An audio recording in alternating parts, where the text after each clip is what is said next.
Hello and welcome to The Weight of Freight, where we explore the intricate yet powerful connections between the freight and commodities markets. My name is Alex Younevitch and I'm the global head of freight at Argus Media. And today we're exploring a very interesting topic, and that is the seaborne transportation of Russian crude oil. So we'll explore how much does it actually cost to move Russian oil, like Urals, what is the premium for operating in this sanctioned market, and how do factors like the oil price cap and the so-called shadow fleet factor into all this. And I'm pleased to be joined by my exceedingly smart colleague, John Ollett, who is the deputy editor for Freight, to talk all of this through. John, lovely to have you here. Great to be here.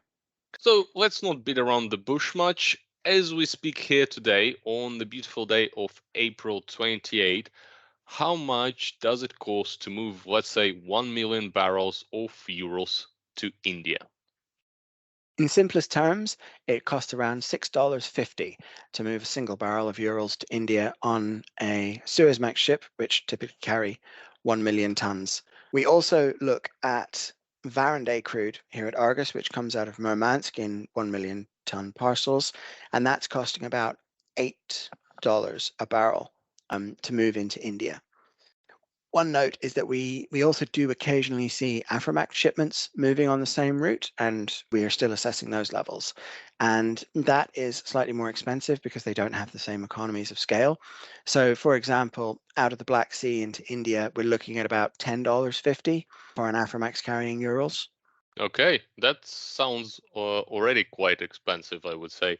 How much, let's say, does it take in terms of percentage of a delivered price? Because that does sound like a high number. Yeah, so we're talking around 9% of the delivered price. At the moment, Urals in India is trading at around $68 to $70 a barrel. So the Suezmax rates are going to make up anywhere from about 9.5 to 12% of that, depending on the point of origin or anything like that. If the charterer chose to use an Aframax instead, we're talking about much higher levels of sort of 15.5%.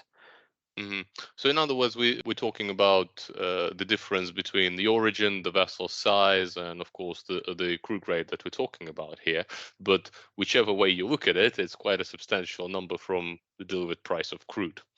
Absolutely. I mean, if we were to compare that to other crudes that are shipped in the Mediterranean, so CPC crude, which is shipped out of Novorossiysk, the same port that Urals is shipped out of, if you want to take that right the way into East Asia, you're only talking about $5.30 a barrel, which is, not quite half, but certainly close to that level. And if you wanted to take that into the Mediterranean, it's only going to be about 277 a barrel or $4 a barrel up into Europe. So that's much cheaper as well. And then if you look at something like Azeri crude, that's even cheaper again. So Russian origin Urals and Varandé crudes are currently priced much higher in freight terms than they would have been before sanctions. And that is also brings us to another interesting topic, and that's something that a lot of our customers keep asking us: is how much of the impact sanctions actually had on this high freight for Russian barrels. And we do now track that at Argus. So could you elaborate on how we do that and what the numbers tell us? Absolutely. So we didn't really feel that comparing Urals to CPC was a fair comparison. So what we did was we developed some non-sanctioned Urals freight rates out of the Black Sea, Primorsk, and then Varandé out of Murmansk, and we derive those from other liquid routes in the market. And what that does is it gives us a good, solid picture of what Russian exports would cost if there were no sanctions, and then we can compare the non-sanctioned rates to the rates that we're seeing in the actual market, and that can give us a really good indication of what the premium is. And at the moment, it's quite a lot. We're talking sometimes up to twice as much for the Russian origin stuff sanctioned versus the pre-sanctioned levels. So if I just pick a number out of the ballpark here, Novorossiysk to West Coast India Aframax would be $5.47 for our sort of baseline Yeah. level. And then the actual rate that we're seeing in the market, $10.54. So, not quite twice, but definitely getting in that general direction. Yeah, very noticeable though, I'd say, if you start multiplying that number by the number of barrels being moved. Yes. Once you Yes. multiply it by 800,000, it gets really big.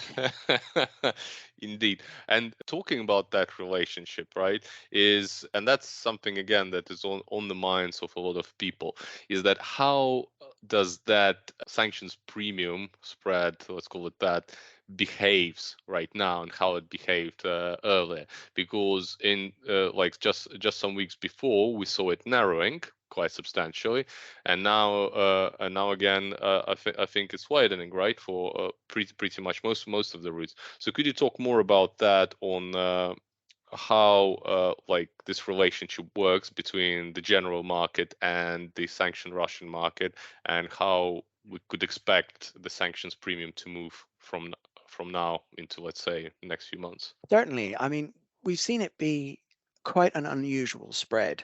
So, the way that the market works at the moment, and it has done over the last several weeks, is that most crude is traded under the price cap. And that means that therefore most ship owners can carry this crude without risking any sanctions. Mm, So at the moment, most of the ships that we see operating in the Black Sea, which is the main area, are either Greek, Turkish, or from the UAE. That is the nationality of the owners.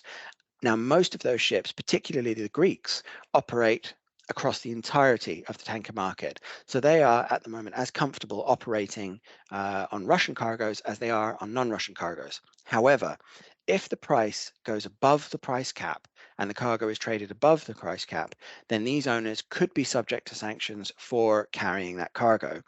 And that is going to create more of a problem. For example, if they're potentially subject to sanctions, they may struggle to get their insurance. Their mm, insurers may struggle to get the reinsurance necessary for the deal, and they could. And a lot of these owners have a wide range of ships, and it could be that all ships are going to be sanctioned for the actions of a single ship. So on the whole, we'll see a lot of these sort of, particularly the Greeks and the potentially the Turkish owners as well, are going to retreat from the market a bit if crude gets above that price cap. And in the last couple of weeks, it very much has done. So before mm, that, we were seeing rates coming off. But now that that crude price is starting to push above that level, and India has given an indication that it has no problem buying crude above the price cap, mm. that's starting to change the dynamic that we're seeing. It's really reducing the elasticity of those Russian origin rates. Yeah, so it is an interesting dynamic. So basically, what we've seen before is that general fleet was much more involved, which means that the Russian even sanction rates were much closer connected to the movements of the general market, right? And now, as you Yes, correctly said, it's a much higher floor for Russian barrels, simply because it becomes more and more of a premium business as the balance shifts potentially more towards the shadow fleet if exactly. the price cap is breached. Of course, One it's one always, example of yeah. that I could give is that when we first started assessing these rates back in February, the absolute freight rate, so the total cost, we were looking at about $9 to $15 million for each voyage, depending on origin, depending on size, and things like Hmm. that. Now we're looking at a range that's more like 6 to 11 million. So as the overall tanker market has come off because of the upcoming OPEC cuts, the Eid holidays, various other factors, we saw that 9 to 15 million drop to 6 to 11 million. But now, as the crude price is going up, we're seeing that drop stop Hmm. very abruptly, while our baseline rates, which are based on the liquid tanker market, which is still dropping, they continue to slide. So we're seeing the premium widen, whereas we previously would have seen it close. Yeah, so that's an interesting thing to for everyone to look at, is that how that sanction premium behaves, and just remember that there are quite a few factors in play in terms of the balance between the shadow and the general fleet, and in terms of what's going on around the price cap. And I guess one thing, again, it's a little bit of a sneaky thing to remember, but there's always going to be a little bit of a lag. We think that if you, depending on how consistently the oil goes above the price cap, let's just shortly before that or just at that point, I think some owners can still engage in that trade legitimately because they'll be able to submit the paperwork, let's say, on at the right time, Mm. in terms of it's still the oil below the price cap. But that relationship, the shadow fleet being more involved, is likely to see the sanctions premium widen going forward. But again, worth looking at the market moves together, right? Exactly.